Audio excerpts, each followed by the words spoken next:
Hello, you're watching Hornbill TV's Prime Time. Prime Minister Narendra Modi dedicated the new Prime Minister's office to the nation, which will now be known as the Seva Tirth.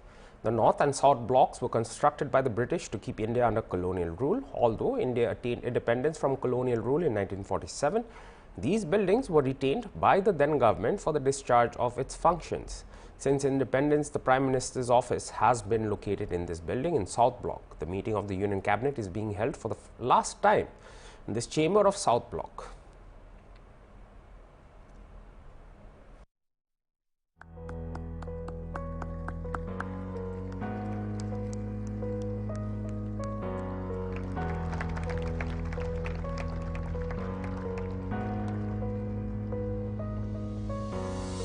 पट्टिका अनावरण के साथ ही कर्तव्य भवन 1 और 2 का लोकार्पण संपन्न। आइए पुनः तालियों के जय घोष से इन पलों का अभिवादन करें। इतिहास के इस गौरवशाली अध्याय को सहेजते हुए आज यहाँ सेवा तीर्थ स्मारक डाक टिकट एवं सिक्का भी जारी किया जा रहा है। माननीय प्रधानमंत्री जी से विनम्र अनुरोध, कृपया स्मारक डाक टिकट का विमोचन करें महोदय।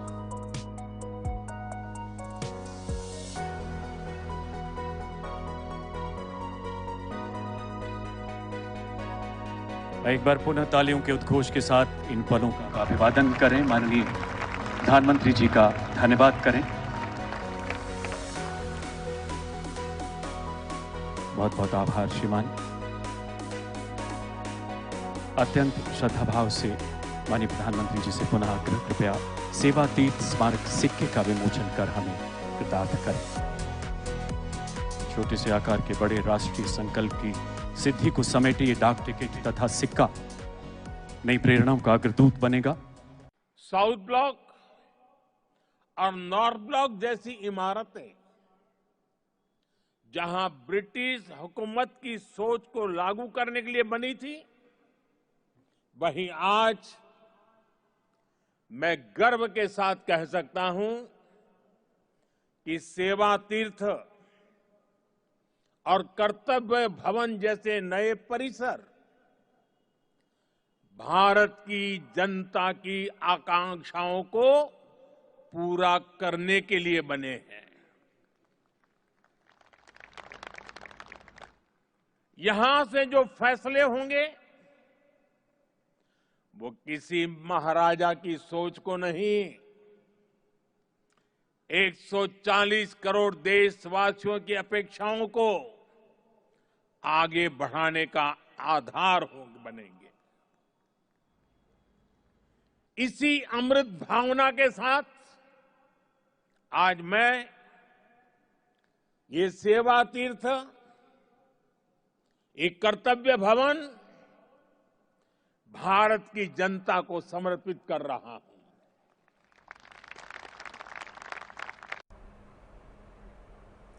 Prime Minister Narendra Modi on Saturday inaugurated the Kumar Bhaskar Verma Setu across River Brahmaputra for improving connectivity within Guwahati.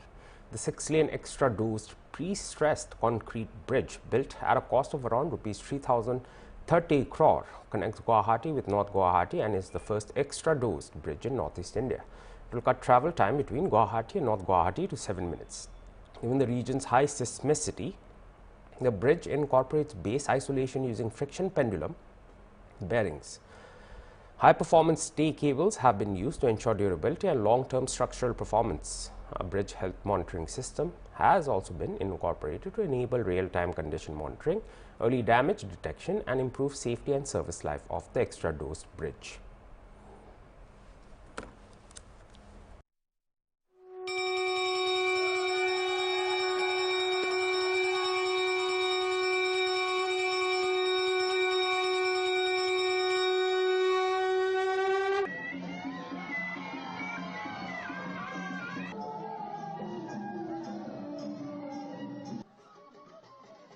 का रोड शो और किस तरह से वहां पर भारत की पूर्वोत्तर की लोक कलाओं का हम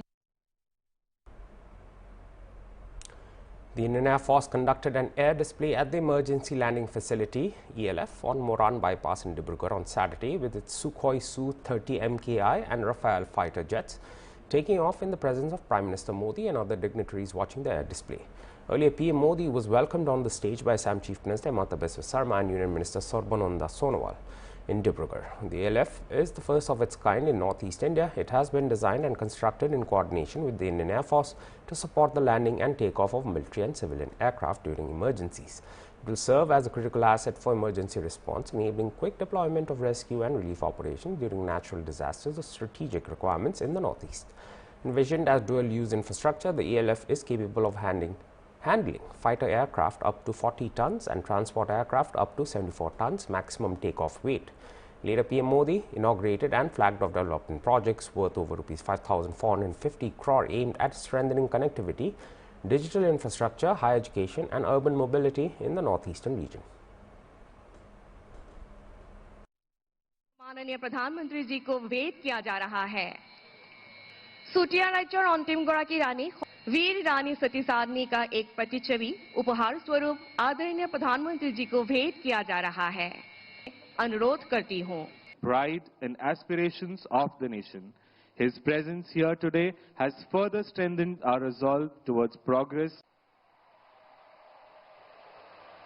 In situations of natural calamities, the Indian Air Force has been at the forefront as they sweep in for humanitarian assistance. As part of a special media outreach initiative organized by the Press Information Bureau, a delegation of journalists from Dehradun, Uttarakhand visited Visakhapatnam to gain first-hand exposure to India's maritime security architecture and the operational preparedness of the Indian Navy. The visit was aimed at enhancing public awareness through the media of the Navy's modern capabilities, strategic role and the steady progress being made in indigenous defense production. The highlight of the program was an on-board interaction with the Advanced Stealth Frigate, INS Udaygiri, constructed under Project 17A, representing the next generation of multi-role stealth frigates of the Indian Navy. Commanding Officer Captain Vikas Sood welcomed the visiting delegation aboard the ship and interacted with journalists, providing insights into the operational role of the vessel and the Navy's mission readiness. Principal Warfare Officer Lieutenant Commander Amrish Yadav highlighted that INS Udaygiri stands as a strong testament to India's growing indigenous shipbuilding capability, reinforcing the Government of India's vision of Atmanirbhar Bharat in the defense sector. The journalists were taken through key operational areas of the warship, including the bridge, combat information center, deck systems and select technical compartments. दुश्मन देश को कहने की ज़रूरत नहीं है। दुश्मन देश जैसे हम उनके सारे मूवमेंट्स को मॉनिटर करते हैं, वो भी उसी तरीके से हमारे मूवमेंट्स को मॉनिटर करते हैं। सो सब कुछ तो ओपन सोर्स पे है ही। सो आई एम श्योर कि दुश्मन देश को भी इस बारे में वो बहुत क्लोजली हमें ऑब्जर्व कर रहे होंगे और अपने बैटल प्लान्स में इन सब चीज़ों को फैक्टर कर रहे होंगे। एक आखिरी सवाल पूछ रहे हैं, ये स्वदेशी है तो क्या अभी तक इस्तेमाल करने का अवसर मिला? सो हमारे पास टोटल 8 ब्रह्मोस मिसाइल्स हैं जो वर्टिकल लॉन्च कॉन्फ़िगरेशन में लगे हुए हैं और 32 सरफेस टू एयर मिसाइल्स हैं। ब्रह्मोस मिसाइल का तो रेंज पूरी जनता को पता ही है, 500 से 800 किलोमीटर के बीच में है और जो हमारा जो सरफेस टू एयर मिसाइल्स है उसका भी रेंज पूरा ओपन सोर्स में है। इसके अलावा हमारे पास रॉकेट लॉन्चर्स हैं, 2 रॉकेट लॉन्चर्स हैं जिसमें हम सबमरीन्स को प्रोड्यूस करने के लिए। उसके अलावा हम 6 टॉर्पिडोज कैरी कर सकते हैं जो सबमरीन को हम यहीं से हिट कर सकते हैं। उसके अलावा हम 1 हेलीकॉप्टर कैरी कर सकते हैं और ये जहाज ज़्यादातर सारे हेलीकॉप्टर जो भारतीय नौसेना ऑपरेट करता है उन सबको एम्बार्क करने के लिए सक्षम है। जो वे ऑफ बंगाल है तो उदयगिरी और हिमगिरी के आने से हमारी जो नेवल फोर्स है वो कितनी स्प्रेड हुई है? सो हम हिमगिरी और उदयगिरी के आने के बाद पूर्वी नौसेना कमान के जो ऑफेंसिव पंच बोला जा सकता है उसको बहुत बड़ा बूस्ट मिला है। इससे पहले हमारा जहाज जो नीलगिरी था, सेम क्लास ऑफ शिप, वो 1 साल पहले कमीशन हुआ था। तो अभी हम 3 जहाज जो हैं हमने पूर्वी नौसेना कमान के ऑफेंसिव पंच को बहुत ज़्यादा बढ़ाया है। अभी हाल ही में कुछ दिनों बाद हमारा 4था जहाज जो है तारागिरी, सेम क्लास, वो भी यहीं से कमीशन होने वाला है और टोटल 7 जहाज इस क्लास के यहाँ पे विशाखापट्टनम में बेस होने वाले हैं जो इस पूर्वी नौसेना कमान के ऑफेंसिव पंच को बहुत ज़्यादा बढ़ा देगा। दुश्मन देश को क्या कहना, मतलब नॉर्थ साइड के स्टेट हैं वो अभी इंडियन नेवी के प्रति, मतलब मिलिट्री में तो जाते हैं, नेवी में भी हैं बट परसेंटेज कम है, तो जो यंग जनरेशन है, आप नेवी के लिए क्या कहना चाहते हैं कि नेवी कितनी अच्छी है और कितनी देश सेवा के लिए सुरक्षित? सो मेरा एक बहुत ही सिंपल मैसेज है आज की यूथ के लिए. If you want to see the world, join the navy and see the world. Navy is a global force and आप भारतीय नौसेना में रहेंगे तो पूरी दुनिया घूमेंगे. पूरी दुनिया, जो नेवी है वो पूरी दुनिया में अपने देश को सामने दिखाने के लिए सबसे ज़्यादा इम्पोर्टेंट डिप्लोमेटिक टूल भी है.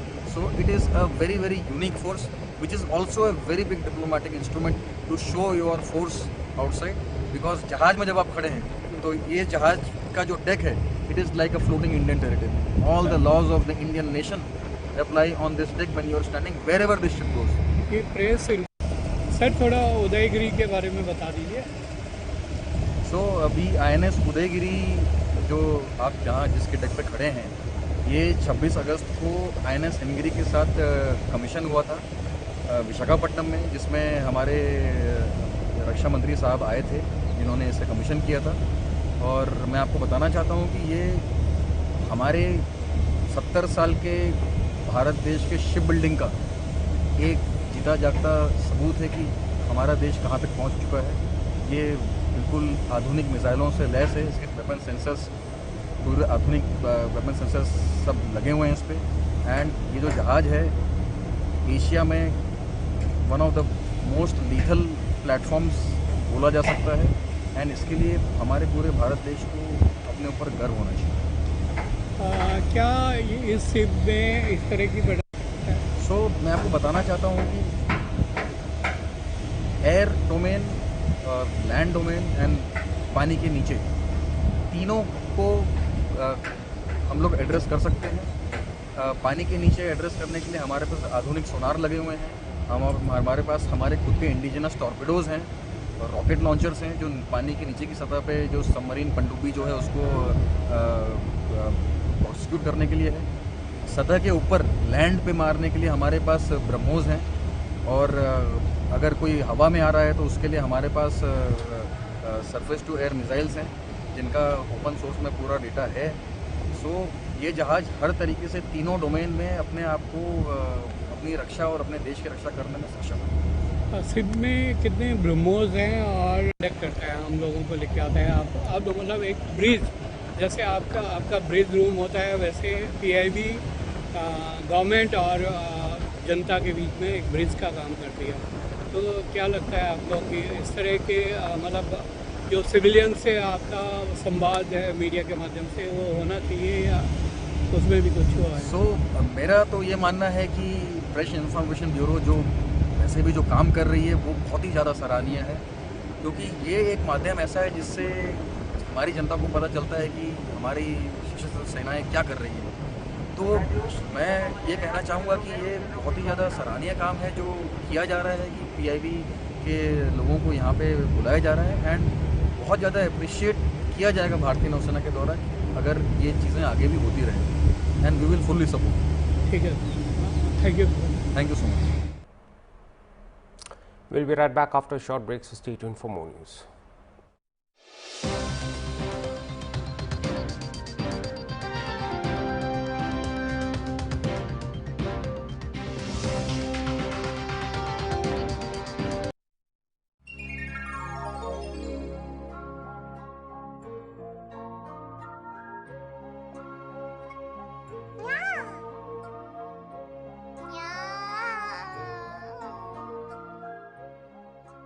Oho, nachubi. Itu bhal saman na hoy. Itu pra apni ke bimar kuri dibo. Apni ki lage amaki kubi de. Pesticides aro insecticides nishna dawai to bishi lagi thakya jinis ase. Hoile bi thik pra narakhile to ekdom dangor dorkar hoi jay.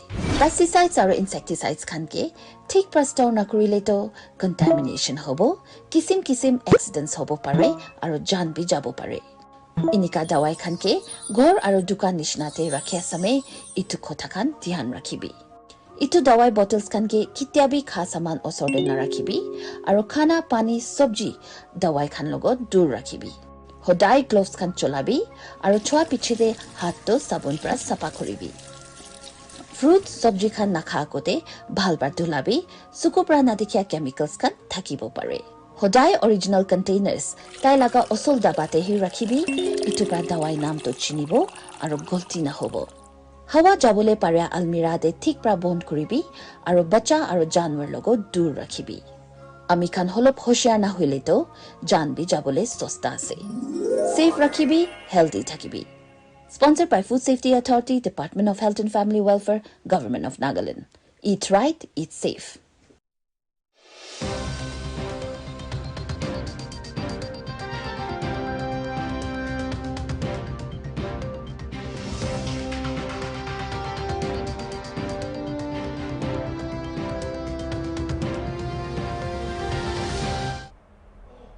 Welcome back.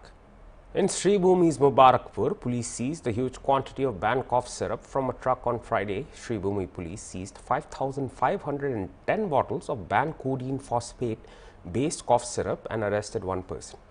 Acting on an intelligence input, a police team laid a trap at Mubarakpur. Upon stopping a truck coming from Guwahati, a thorough search revealed the banned goods in huge numbers hidden inside it. During the police investigation, 34 cartons of banned cough syrup were recovered from the vehicle. The black market value of the recovered cough syrup is more than 27 lakh rupees, informed police sources of Sri Bhumi. Although the driver Mubarak Ullah Chaudhary was arrested by the police, a resident of neighboring Panchgram of Hailakandi district, another person along with him managed to escape the police dragnet. Sri Bhumi police team has launched a manhunt to capture the escapee. Chaudhary, feigning innocence, talking to Hornbill TV, said that the truck belongs to his father and he drives it for delivering goods. He said he is completely unaware of what goods have been loaded in the truck from Guwahati, as the party just told him to drop these goods at Mubarakpur on the outskirts of Sri Bhumi town and collect the hiring charges from some others at Badarpur. বাসা কোন জায়গা? বাসা ফাজরাম। এই গাড়ির মালিক তুমি নি? এই গাড়ির মালিক আমার বাবার নামের গাড়ি। ড্রাইভার কে আছে? ড্রাইভার আমি। তুমি ড্রাইভার। আর কে বাকছে? আর ভাই আমি তো গুয়াহাটি থেকে মাল লইয়া আইছি আমি জানি না কইতেও পারি না যে তারা কথা মাল দিছে এখানে আইয়া খালি করছি খালি করে কইছে বদরপুর যাও গিয়া বদরপুর গিয়া তোমার বাড়াগুন পাইলি ভাই কইয়া অত্র আমি ওখান থেকে অন্য কার কাছে মাল দেওয়া তুই অত্র অন্য ওই যে এখানে মানে তারা নামও জানি না ওই ইয়ত ওই যে এখানে ওই যে ফুকবাজারের রাস্তা এদিকে আছে না দুবার এগুলো একটু এই সাইডে আর কি ওখানে লাগাই গাড়ি খালি করছে বাসা কোন জায়গা আপনার? বাসা ফাজরা। Amid growing concerns over habitat fragmentation and urban ecological stress, the Central Forest Division of the Manipur government on Friday conducted the Great Backyard Bird Count at Kangla Fort, underscoring the role of urban green spaces in biodiversity conservation. The exercise formed part of the annual Global Great Backyard Bird Count, a citizen science initiative that generates open access data on bird populations worldwide. Officials said the documentation drive at Kangla Fort, one of Imphaal's largest contiguous green spaces, is intended to strengthen baseline data on urban avifauna in the state. Participants, including forest officials and members of wildlife explorers, Manipur recorded multiple bird species within the fort complex. While the final species count is being compiled, forest authorities said such data contribute to long-term monitoring of population trends, seasonal movement patterns, and habitat use. Environmental experts note that bird populations serve as key ecological indicators reflecting changes in habitat quality, pollution levels, and climate variability. In rapidly urbanizing centers such as Imphaal, green pockets like Kangla Fort function as biodiversity refuges, supporting both resident and migratory species.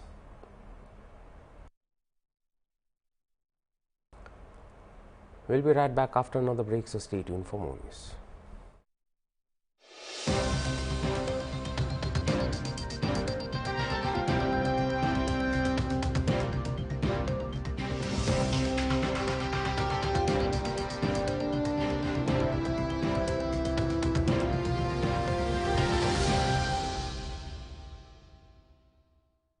इलाज का भरोसा, शिक्षकों का सम्मान, UP में आरोग्य का सबसे बड़ा उपहार। हमारे छात्रों के भविष्य को संवारने वाले शिक्षकों एवं शिक्षणेतर कर्मियों के चिंता मुक्त भविष्य के लिए प्रतिबद्ध है उत्तर प्रदेश सरकार।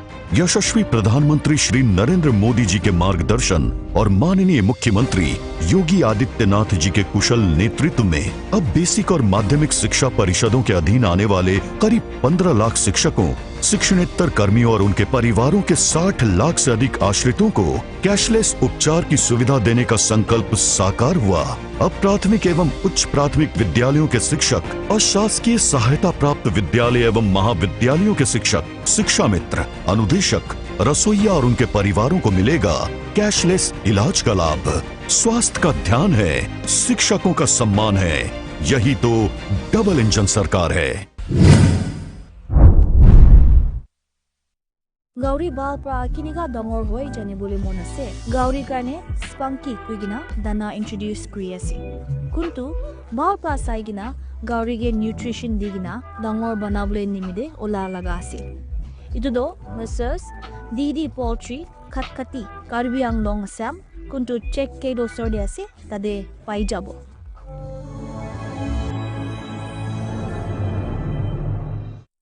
इलाज का भरोसा, शिक्षकों का सम्मान, यूपी में आरोग्य का सबसे बड़ा उपहार।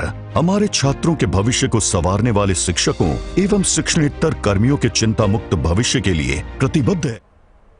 Welcome back. A 10-month-old Alan Sharon Abraham has become Kerala's youngest organ donor, giving new life to 5 recipients after being declared brain dead at the hospital. Her parents, Arun Abraham and Sherin Ann John, made the decision to donate her organs. The infant's liver, 2 kidneys, heart valve and corneas were donated. A 6-month-old baby undergoing treatment received the liver, becoming the youngest in the state to undergo a posthumous liver transplant. The kidneys were allocated to another child, while the heart valve and corneas were also transplanted to patients in need. Health Minister Veena George expressed heartfelt gratitude to the grieving parents, saying their decision would help save multiple lives. Alan suffered brain death following a road accident on February 5th at the Palamborma junction in Pathanamthitta district, where a car coming from the opposite direction collided with their vehicle. She sustained severe injuries, and her mother and grandparents were also critically hurt. After initial treatment in Changanassery and Tiruvalla, the child was shifted to Kochi, where she was declared brain dead on February 13th. Her funeral will take place on Sunday. The body of the infant will be brought to St. Thomas CSI Church, Nedung Gadapali tomorrow. After the prayers and service at the church, the burial will take place.